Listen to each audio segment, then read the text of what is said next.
Assalamualaikum warahmatullahi wabarakatuh. Bertemu lagi dengan saya Dian Meilani dalam mata kuliah pengembangan pembelajaran matematika. Nah, kali ini kita akan membahas materi mengenai penilaian pembelajaran matematika. Mari kita simak. Penilaian dalam kurikulum 2013. Mari kita simak. Penilaian merupakan proses pengumpulan dan pengolahan informasi untuk mengukur pencapaian hasil belajar peserta didik. Adapun prinsip dan pendekatan dalam penilaian. Yang pertama adalah prinsip penilaian. Terdiri dari 9 prinsip, yaitu sahih. Berarti penilaian didasarkan pada data yang mencerminkan kemampuan yang diukur. Selanjutnya adalah objektif. Penilaian didasarkan pada prosedur dan kriteria yang jelas, tidak terpengaruhi subjektivitas dari penilai. Kemudian adil. Adil ini dimaksudkan bahwa penilaian tidak menguntungkan atau merugikan peserta didik, dikarenakan beberapa perbedaan diantaranya latar belakang agama, suku, budaya, adat istiadat, status sosial ekonomi, dan gender. Selanjutnya adalah terpadu. Maksudnya, penilaian merupakan salah satu komponen yang tidak terpisahkan dari kegiatan pembelajaran. Kemudian transparan atau terbuka, di mana penilaian merupakan prosedur penilaian, kriteria penilaian, dan dasar pengambilan keputusan dapat diketahui oleh pihak yang berkepentingan. Kemudian adalah menyeluruh dan berkesinambungan. Maksudnya, penilaian mencangkup semua aspek kompetensi dengan menggunakan berbagai teknik penilaian yang sesuai untuk memantau dan menilai perkembangan kemampuan peserta didik. Kemudian sistematis. Penilaian dilakukan secara berencana dan bertahap dengan mengikuti langkah-langkah yang baku.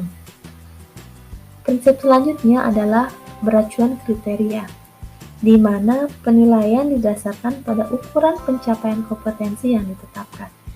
Dan yang terakhir adalah akuntabel. Maksudnya, penilaian dapat dipertanggungjawabkan baik dari segi mekanisme, prosedur, teknik, maupun hasilnya. Kemudian, pendekatan penilaian terdiri atas 4 aspek. Yang pertama adalah pendekatan penilaian berdasarkan penilaian acuan kriteria. Yang kedua adalah pendekatan yang didasarkan pada perolehan kriteria ketuntasan minimal atau biasa dikenal dengan KKM.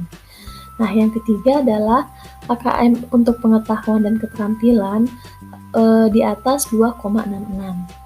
Dan KKM untuk sikap dikategorikan baik. Selanjutnya adalah karakteristik dari penilaian. Karakteristik dari penilaian ini terdiri atas 5. Yang pertama adalah belajar tuntas. Maksudnya, peserta didik dapat mencapai kompetensi yang ditentukan asalkan peserta didik mendapat bantuan yang tepat dan diberikan waktu yang sesuai dengan yang dibutuhkan. Maksudnya, peserta didik yang belajar lambat memerlukan waktu yang lebih lama untuk materi yang sama dibandingkan peserta didik pada umumnya. Untuk kompetensi pada kategori pengetahuan dan keterampilan atau KI3 dan KI4, peserta didik tidak diperkenankan untuk mengerjakan pekerjaan atau kompetensi berikutnya sebelum mampu menyelesaikan pekerjaan dengan prosedur yang benar dan hasil yang baik. Kemudian karakteristik yang kedua adalah autentik. Nah, autentik ini di mana memandang penilaian dan pembelajaran adalah dua hal yang saling berkaitan. Penilaian autentik harus mencerminkan masalah dunia nyata, bukan dunia sekolah.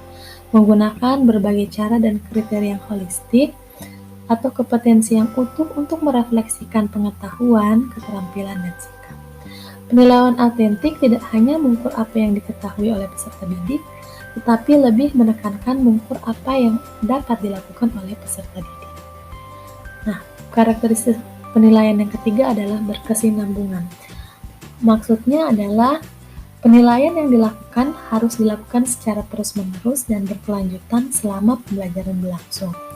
Tujuannya untuk mendapat gambaran yang utuh mengenai perkembangan hasil belajar peserta didik, memantau proses, kemajuan, dan perbaikan hasil terus-menerus dalam bentuk penilaian proses, dan berbagai jenis ulangan secara berkelanjutan, baik ulangan harian, ulangan tengah semester, maupun ulangan akhir semester. Karakteristik yang keempat adalah acuan kriteria atau berdasarkan acuan kriteria, di mana penilaian didasarkan pada ukuran pencapaian kompetensi yang ditetapkan. Kemampuan peserta didik tidak dibandingkan dengan kelompoknya, tetapi dibandingkan terhadap kriteria yang ditetapkan, misalnya KKM tadi, yang ditetapkan oleh masing-masing satuan pendidikan dengan mempertimbangkan karakteristik kompetensi dasar yang akan dicapai, daya dukung baik sarana dan prasarana, dan karakteristik peserta didik itu tersendiri. Kemudian adalah menggunakan teknik penilaian yang variatif atau bervariasi. Jadi teknik penilaian yang digunakan dapat berupa tertulis, lisan, produk, portofolio, uji kerja, proyek, pengamatan, dan penilaian diri. Adapun sistem penilaian dalam kurikulum 2013. Nah, bergantung pada jenis penilaian, pelaksanaan, dan waktu. Bisa dilihat pada tabel berikut bahwa penilaian autentik yang dilakukan guru memerlukan waktu yang kontinu atau berkelanjutan. Kemudian penilaian diri dilakukan oleh siswa bisa dilakukan sebelum ulangan harian. Kemudian penilaian proyek dilakukan oleh guru, bisa dilakukan setiap akhir bab atau tema pelajaran. Kemudian ulangan harian. Nah, ulangan harian ini juga bisa berbentuk penugasan, dilakukan oleh guru. Waktunya terintegrasi dengan proses pembelajaran. Kemudian untuk UTS maupun UAS dilakukan oleh guru di bawah koordinator satuan pendidikan, dilakukan setiap semester.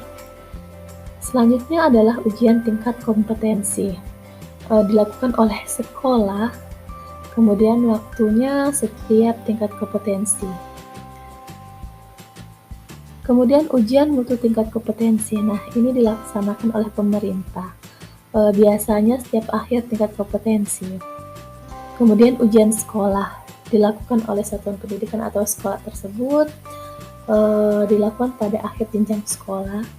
Kemudian ada UN atau ujian tingkat kompetensi pada akhir jenjang satuan pendidikan, dilaksanakan oleh pemerintah, waktunya akhir jenjang sekolah. Nah, selanjutnya adalah ruang lingkup penilaian. Nah, penilaian pada kurikulum 2013 itu menyangkut aspek sikap, pengetahuan, ataupun keterampilan. Pada aspek sikap ini bisa dilakukan dengan observasi, dengan melakukan pengamatan, kemudian penilaian diri yang dilakukan oleh peserta didik dengan menilai kemampuan dan kelemahannya, kemudian penilaian antar peserta didik dilakukan oleh antar peserta didik, dan jurnal atau rekapan yang dilakukan oleh guru melihat apa saja kekurangan, kelemahan, ataupun kelebihan yang ada pada diri peserta didik. Kemudian pada aspek pengetahuan, penilaian ini bisa dilakukan dengan 3 cara. Yang pertama, tes tulis, bisa multiple choice, kemudian esai,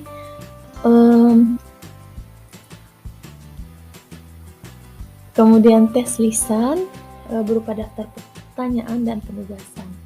Dan yang terakhir adalah penilaian keterampilan berupa tes praktek, proyek, maupun portofolio. Sekian video kali ini.